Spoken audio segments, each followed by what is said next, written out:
Hi everybody.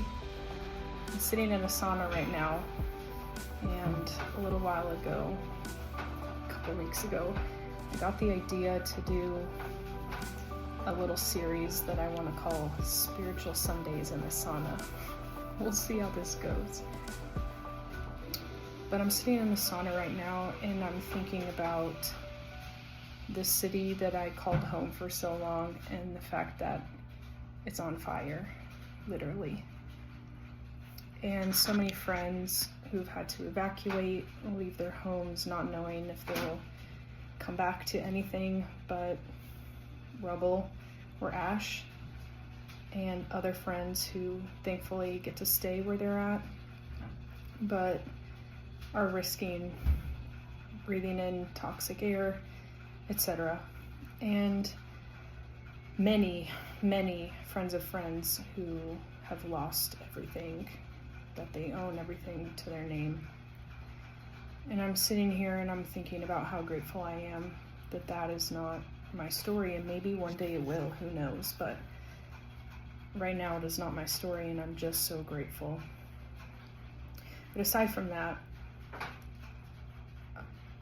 yesterday I got sent a video and kept seeing it multiple times afterwards of a family in Altadena, which is where one of those giant fires are that you see all over the news.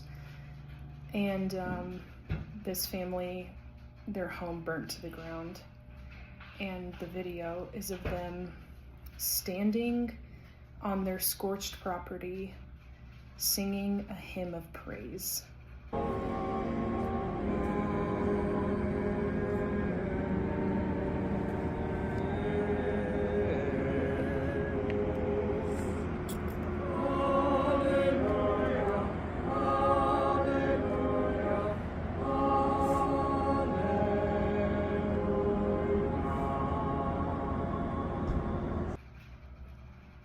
And when I saw that last night, I was beside myself.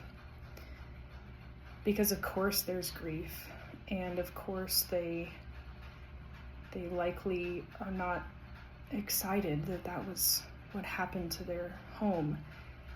I'm sure that is the last emotion on their mind, or there's no happiness, none of that.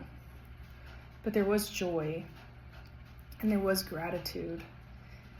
And I also was sent, I think it was an excerpt from a book written by St. Thomas More, and it was a letter that he wrote to his wife as their house was burning. And the thing that stood out to me the most in that tiny excerpt that I read from the letter and from that book was that he said, "We must still be grateful," and I'm paraphrasing here because I don't quite remember exactly what it said, but it was something along the lines of, "We must still be grateful and give praise to God because He gave us all the things that we have just lost, and now He's taken it away. And just like we gave Him thanks in the prosperity, we should also give Him thanks in the adversity." And in these times of serious devastation, whether it's from a natural disaster or it's a death in the family or any kind of adversity that we're facing, these two examples, the family singing a hymn of praise and this letter where this man is telling his wife, we praise God in prosperity, and so we should do the same in adversity. These two examples just really reminded me that we should always be praising God, that we should always be grateful. And it's so much easier to be grateful in the prosperity than it is in the adversity. But when we're grateful in the adversity, when we're grateful in the hard times and the trying times and the devastating times, this is where our trust gets strengthened. This is where we, on a slightly more natural level rather than spiritual, I mean it's both, but on a slightly more natural level, we fortify ourselves against falling into complete despair and staying stuck there. And so really, I guess this is just a video of encouragement that whatever it is that you're facing, there is always something to be grateful for. And whether that's just that you have your family, maybe you don't have your family, but you have friends, or maybe you don't have friends, but you have your faith. And again, there's always something to be grateful for. And there are studies upon studies upon studies that show that the people that are the most grateful have the greatest health outcomes. People that are most grateful have the greatest mental well-being and health outcomes.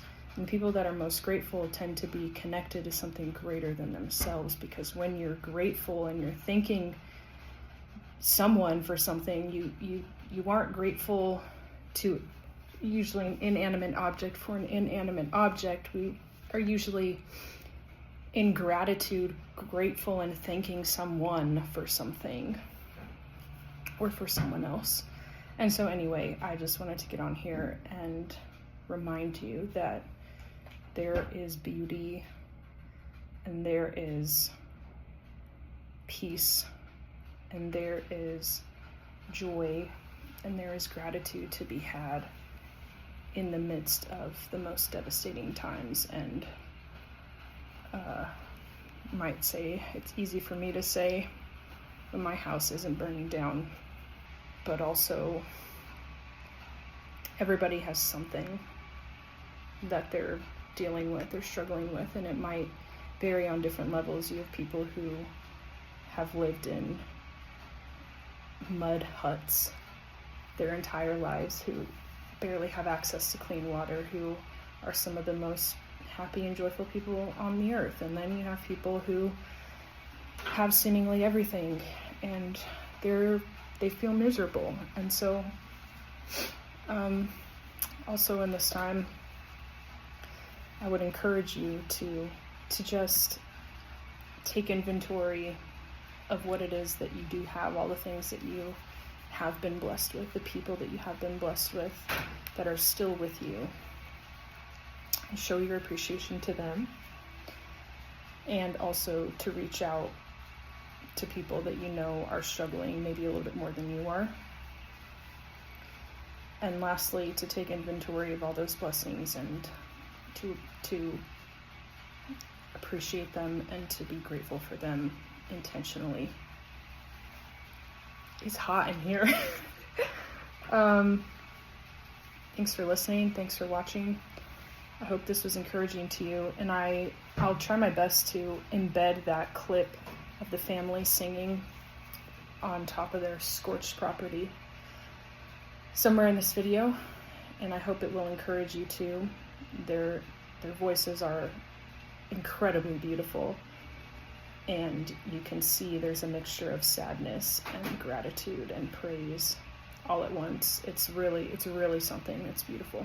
So I hope this encourages you, and I hope you're having a wonderful, wonderful Sunday. Give praise, give thanks, and God bless. One more thing I want to add really quickly is if you have an app or a Bible, or you can just access Google, and if you can watch this video, you can probably access Google. I would encourage you to look up and read Philippians 4, verses 4 through 13. These are some of my favorite verses in the entire Bible. And in a nutshell, St. Paul is writing to the Philippians, and he's telling them, don't be anxious about anything, rejoice in the Lord always, and by your prayer and your thanksgiving, make your requests known to God, and he will be faithful to you. And I think it's easy to read those verses and go, okay, but I'm in this circumstance that I'm in. How am I supposed to rejoice? How am I supposed to not be anxious? And one thing that I think is so interesting and so awesome about those verses is that he was writing those from a prison cell where he was being wrongfully imprisoned. So I'll just let that sit there, and I don't think I need to comment further on that, but he's writing these verses from a prison cell where he's been wrongfully imprisoned, and he says, rejoice always. Again, I say rejoice. And it's not easy to do that. It is so hard to do that. And I'm telling you this from personal experience. That ain't easy. It is quite the challenge. And so again, I think just seeing this example of this beautiful family singing is encouragement to rejoice and attempt to not be anxious, and more than to not be anxious, but to put our trust in God and rest in Him. And that is one of the greatest challenges of my life. But take a look at those verses, and I hope that it will encourage you today.